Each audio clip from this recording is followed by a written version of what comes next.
à tous, c'est Antoine Rizzo de l'agence ADM Immobilier. Aujourd'hui, on se retrouve pour une visite virtuelle pour aller visiter cette maison, donc une maison sur la commune de La Ferté-sous-Jouarre. On est plus précisément rue des Pavillons. À savoir, sur La Ferté-sous-Jouarre, on a toutes les commodités. On a le collège qui est à moins de 5 minutes. On va aussi retrouver la gare pour Paris-Est, que tout ce qu'il faut en termes de commerce. Au niveau de cette maison, elle fait 95 mètres carrés habitable. On a en plus le sous-sol total qui est compartimenté, plus un garage double qu'on va aller découvrir juste après. Donc ce qu'on va faire, c'est qu'on va commencer par visiter tout le sous-sol et ensuite je vais vous emmener visiter l'étage, donc ce qu'on appelle la surface habitable. Ici dans le sous-sol, ce qui est sympa, c'est qu'on a une première pièce exposée sud avec cette grande baie vitrée. Donc ensuite, si vous bricolez ou si vous voulez avoir un espace en plus, donc en bureau, en télétravail, c'est pas mal. Ensuite, en face de moi, on va retrouver, aujourd'hui, on est sur une chaudière fuel. Donc on a la chaudière fuel qui est ici avec la cuve qui est juste derrière. Maintenant, si vous voulez passer sur une pompe à chaleur ou sur une chaudière gaz, de remplacer la chaudière fuel qui est ici. Ensuite, on va avoir du rangement sur ma gauche, un WC ici sur ma droite. Là, on a un très grand garage double. Donc, on a cette première partie, alors une deuxième partie qui est juste ici sur ma droite.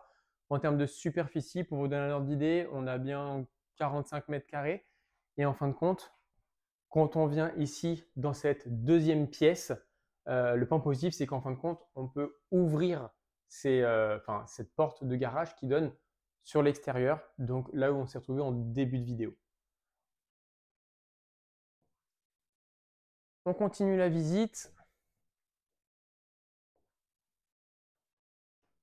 Ici, on a un dégagement avec du rangement partie gauche, du rangement partie droite. On va avoir une première salle d'eau ici sur le côté sous-sol, donc douche, WC, lavabo. On va aussi avoir une pièce qui est ici.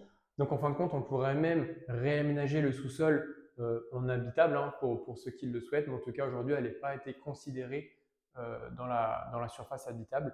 Donc si vous voulez faire encore une fois un coin de bureau, un coin de télétravail ou même de quoi faire une chambre, vous voyez, on a une fenêtre ici, on est sur du bois double vitrage.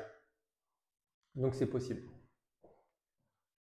Ensuite, on va aller à l'étage et on va se retrouver devant l'entrée. On se retrouve ici devant l'entrée principale de la maison.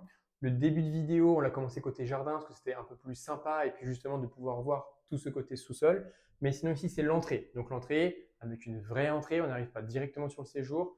En face de moi, on va avoir les WC et du coup, la porte du sous-sol par laquelle je viens d'arriver. On va maintenant passer à la pièce principale. On a une pièce principale qui est très lumineuse. On a les fenêtres qui sont ici en double vitrage. C'est traversant, donc c'est vraiment très sympa. Et ce qui est vraiment exceptionnel aussi, c'est qu'on a une très belle vue dégagée, exposée sud. Et on va aussi avoir une terrasse d'environ 20 mètres carrés. Donc du beau parquet authentique, très sympa. On a ici la cuisine. On est sur un mur porteur en face de moi, mais on pourrait éventuellement, avec un IPN, ouvrir la cuisine sur le séjour. Cuisine aménagée, comme vous pouvez le voir, avec des meubles anciens. Donc, il y a un petit peu de travaux, de rafraîchissement sur cette maison à prévoir. On va maintenant passer à l'étage. Palier, en face de moi, on va avoir un premier WC. On va commencer ici. Alors, idéalement, j'ai envie de dire peut-être un coin de dressing. On peut faire des rangements de chaque côté. On va encore avoir des rangements en face de moi. La salle de bain qui est ici, baignoire, meuble vasque, fenêtre PVC double vitrage. Alors, ce qui est intéressant à regarder ici, c'est surtout le volume. Si vous voulez changer et mettre une douche à l'italienne, vous avez les arrivées d'eau, vous avez l'emplacement qu'il faut. On a aussi la VMC. On a les combles qui sont accessibles aussi au-dessus. Et vous allez avoir la première chambre de l'étage qui est ici. Et ce qui est appréciable aussi, c'est que voilà, vous avez un petit balcon avec la vue dégagée qu'on a pu voir aussi en bas. On repasse dans un espace comme on a pu voir tout à l'heure, rangement, dressing. Et on va avoir deux chambres. Une première qui est ici, hein, qui est relativement spacieuse. Vous avez vu, elle est un petit peu encombrée aujourd'hui. Et la troisième qui est ici. Alors celle-ci, elle est un petit peu plus petite, mais on a aussi du rangement. On peut largement mettre un lit en 140, du rangement en face de moi, et éventuellement un coin bureau. Voilà. Donc j'espère que cette visite virtuelle vous a plu. Moi, je vous mets l'affiche juste après la vidéo et je vous dis à très vite pour une visite réelle. Au revoir.